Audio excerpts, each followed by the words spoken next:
Assalamualaikum warahmatullahi wabarakatuh. Perkenalkan, nama saya Mercy Indriani dengan NIM B1C123160 dari jurusan akuntansi. Pada kesempatan kali ini saya akan memenuhi tugas mata kuliah akuntansi syariah dan perbankan, yaitu memaparkan materi mengenai penghimpunan dana dalam perbankan syariah.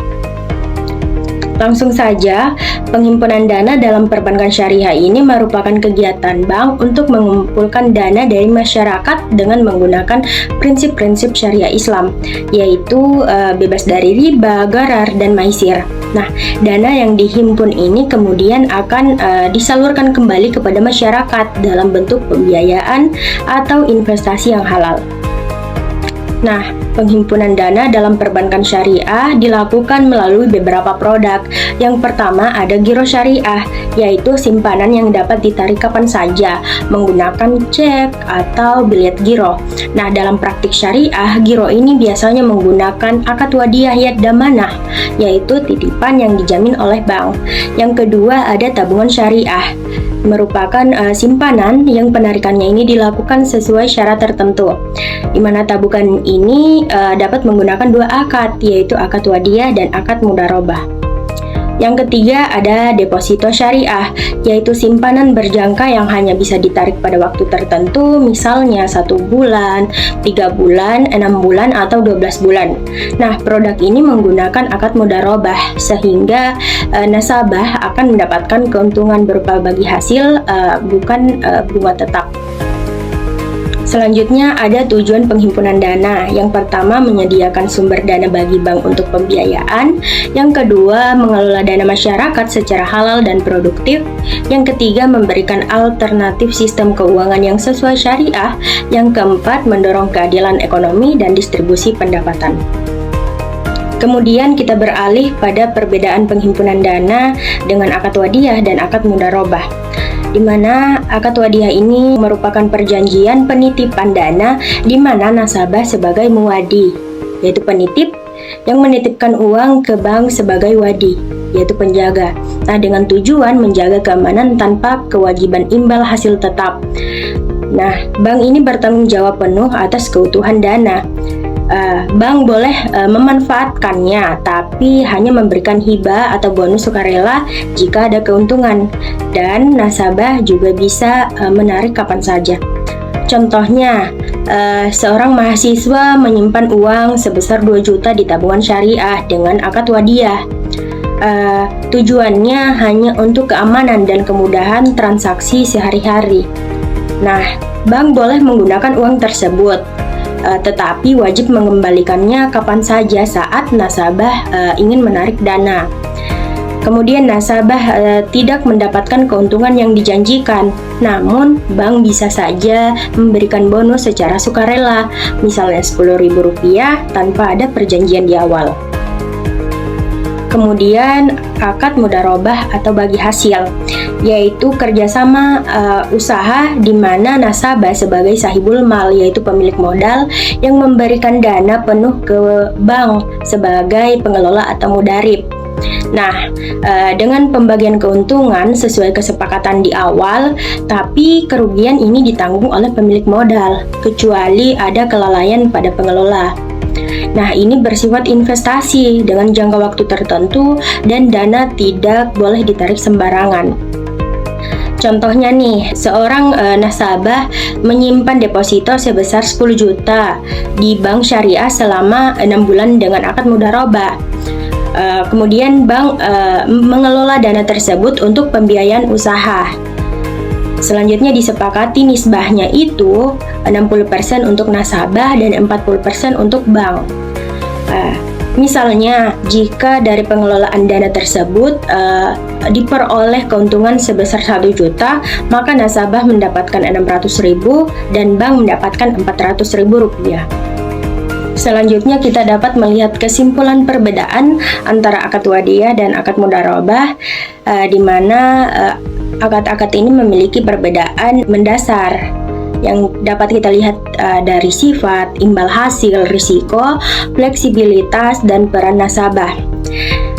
Di mana akad wadiyah ini bersifat sebagai titipan, yaitu imbal hasil tidak wajib dan hanya berupa bonus sukarela. Sementara akad mudharabah ini merupakan kerjasama usaha dengan imbal hasil berupa bagi hasil sesuai dengan kesepakatan. Nah, di bagian risiko pada akad wadiyah ditanggung penuh oleh bank untuk menjamin keutuhan dana. Sedangkan pada akad mudharabah, nasabah ini sebagai investor yang menanggung kerugiannya, kecuali ada kelalaian bank.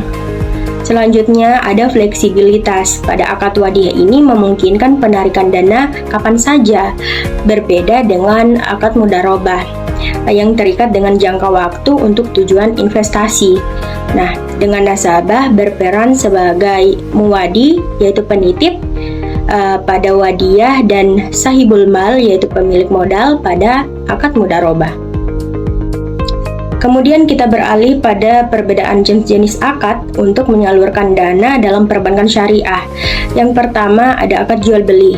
Nah, akad ini digunakan untuk pembiayaan barang dengan prinsip jual beli. Dalam akad jual beli ada 3 akad. Yang pertama, murabahah. Nah, murabahah ini merupakan akad jual beli di mana bank membeli barang yang dibutuhkan nasabah, lalu menjualnya kepada nasabah dengan harga pokok yang ditambah margin keuntungan yang telah disepakati. Contohnya, nasabah ingin membeli motor seharga 20 juta. Kemudian bank membeli motor tersebut dari dealer. Selanjutnya bank menjual motor tersebut ke nasabah seharga 23 juta. Dari harga 23 juta itu sudah termasuk margin. Kemudian nasabah mencicilnya selama 2 tahun kepada bank. Selanjutnya yang kedua ada salam. Salam ini merupakan akad jual beli dengan pembayaran di muka, sedangkan barang diserahkan di kemudian hari. Contohnya petani membutuhkan modal tanam padi. Nah, bank memberikan uang sebesar 10 juta pada petani di awal, sehingga petani ini nantinya wajib menyerahkan hasil panennya 2 ton beras setelah 4 bulan. Yang ketiga ada istisna, yaitu akad pemesanan barang dengan proses produksi terlebih dahulu. Contohnya, nasabah ingin membangun rumah, kemudian bank ini membiayai pembangunannya melalui kontraktor. Nah, setelah rumahnya selesai dalam waktu 6 bulan, nasabah ini membayar secara bertahap kepada pihak bank. Yang kedua ada akad bagi hasil atau syirkah. Nah, akad ini berbasis kerjasama usaha. Dalam akad bagi hasil ini ada 2 akad.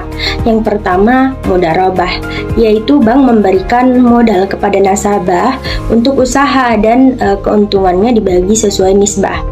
Contohnya, bank memberi modal sebesar 50 juta kepada pengusaha UMKM. Nah, nisbahnya itu 60% untuk bank dan 40% untuk pengusaha. Nah, misalnya jika untungnya 10 juta, berarti bank mendapatkan 6 juta dan 4 jutanya untuk pengusaha.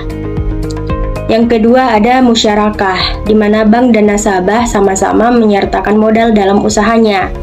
Misalnya, bank dan nasabah sama-sama menanam modal di mana bank 70 juta dan nasabah sebesar 30 juta, sehingga totalnya 100 juta.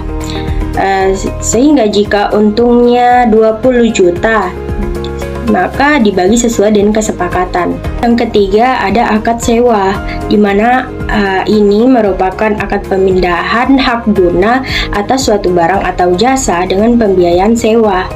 Nah, dari akad sewa ada 2 macam, yaitu ada ijarah, di mana nasabah menyewa barang dari bank, tapi kepemilikannya ini tetap pada bank. Contohnya, perusahaan menyewa alat berat dari bank, kemudian membayar sewanya sebesar 5 juta per bulan. Nah, setelah selesai, alat ini tetap menjadi milik bank. Kemudian ada ijarah muntahiyah bitamlik, yaitu sewa yang diakhiri dengan kepemilikan. Nah, setelah masa sewa selesai, barang ini menjadi milik nasabah.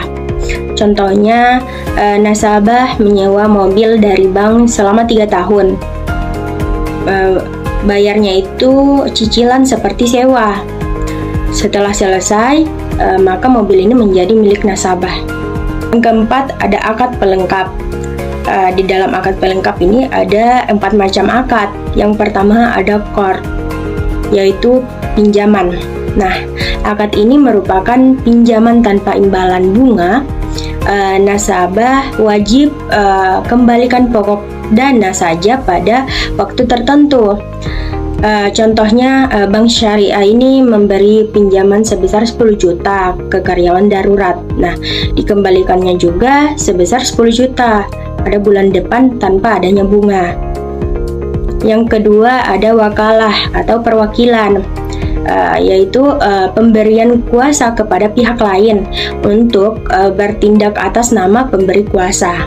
Contohnya, nasabah berkuasa pada bank untuk bayar tagihan listriknya dari rekening syariah. Nah, itu merupakan perwakilan atau wakalah. Yang ketiga ada kafalah, yaitu penjaminan, yang merupakan jaminan atas utang atau kewajiban pihak ketiga. Misalnya, bank beri jaminan bank garansi untuk tender proyek nasabah, kemudian bayar jika nasabah ini mengalami kegagalan. Itu merupakan penjaminan. Yang keempat ada ran atau gadai, merupakan gadai aset sebagai jaminan pinjaman. Contohnya nih, nasabah menggadaikan emasnya seberat 10 gram untuk pinjaman 5 juta. Kemudian bank ini menyimpan emas tersebut hingga nasabah dapat melunasi pinjaman tersebut.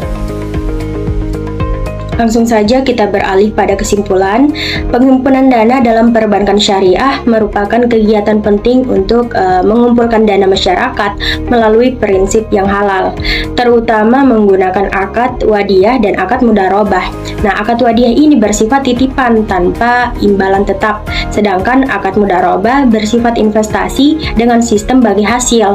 Sementara itu, penyaluran dana dilakukan melalui berbagai akad seperti akad murabaha, mudharabah, musyarakah, ijarah, dan lainnya, di mana masing-masing memiliki karakteristik yang berbeda sesuai dengan kebutuhan transaksi. Perbedaan utama terletak pada tujuan akad, mekanisme keuntungan, serta pembagian risiko. Nah, dengan sistem ini, perbankan syariah berupaya menciptakan sistem keuangan yang adil, transparan, dan sesuai dengan prinsip Islam. Nah, itulah tadi penjelasan materi mengenai penghimpunan dana dalam perbankan syariah dan penjelasan atas jenis-jenis akadnya. Lebih dan kurangnya mohon dimaafkan. Saya akhiri. Wabillahi taufiq wal hidayah. Wassalamualaikum warahmatullahi wabarakatuh.